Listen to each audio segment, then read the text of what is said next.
Now, Bernie Sanders and Donald Trump. You think that you couldn't get two more different candidates if you tried. I just don't think you could.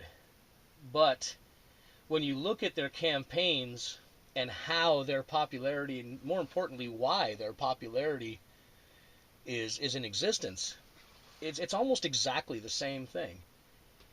When you look at the bombastic billionaire from New York, he is tapping into anger. I mean, it's I suppose you could say frustration too, but the bottom line is this dude is popular because he is saying things that people with a more right political leanings, what they want to hear. I mean, he's just bringing out the anger and the frustration that people on the right have felt for the last, I don't know, at least 7 to 10 years. I mean, going way back, through the Obama administration, through the Bush administrations, both, certainly in the Clinton administration. But how different is that than our unreformed hippie from Vermont, our socialist candidate? He's doing the exact same thing. He is tapping into the anger and the frustration on the sides of the left and far left. So I can't help wonder if any of these candidates really care about what they're saying and what they're doing. I, for one, have a difficult time believing that anybody would believe that either one of these candidates can make what they say come true. I don't think Donald Trump is going to be able to convince the American people in Congress to do things like arbitrarily stop all Muslims at the border, things like that. Obvious bombast.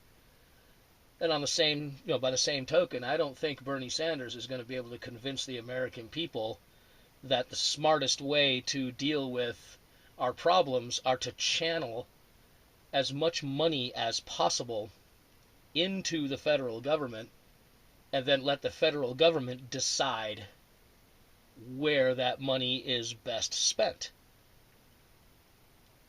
If either one win with platforms like that, I think that the country is on its way down, not up. So this is going to be very interesting to watch. It really is. At some point in time, maybe No Toads Barred will actually begin to talk about a candidate or candidates or a party or whatnot. We're not affiliated here. As far as in the primary season, when Martin O'Malley got out of the race on the Democrat side, that pretty much eliminated any Democrat from being somebody I could actively support, at least at the primary level. Over on the Republican side, really don't have a dog in the race right now. I will say the front runner, Trump, is definitely not somebody we're going to support over on this side. No doubt about it. It's not going to happen. Not at the primary level, which is important to say. Will the Democrats, I guess this is pretty much as far as the general election goes, the big question is, now that Martin O'Malley is no longer in the race and Bernie Sanders is energizing his large amount of followers, and Hillary Clinton seems to have the backing of the Democratic National Committee with Debbie Wasserman Schultz, I'm seeing a large proportion of my Democratic friends just beating Hillary, just beating her over the head with everything they can find.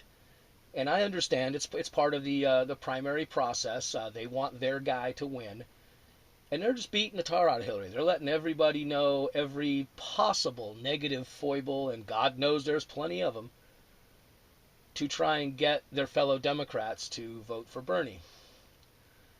Now the question arises, what happens when or if Bernie Sanders is not the Democrats' nominee for president? Are these Democrats just going to bend over and bow at the altar of Hillary Wasserman Schultz and the rest of those people? Or are they going to continue to stand up against her within their own party when it comes to a general election? That's going to be an interesting question to get answered. What's more important, their beliefs or the presidency? That's going to be an interesting question to answer.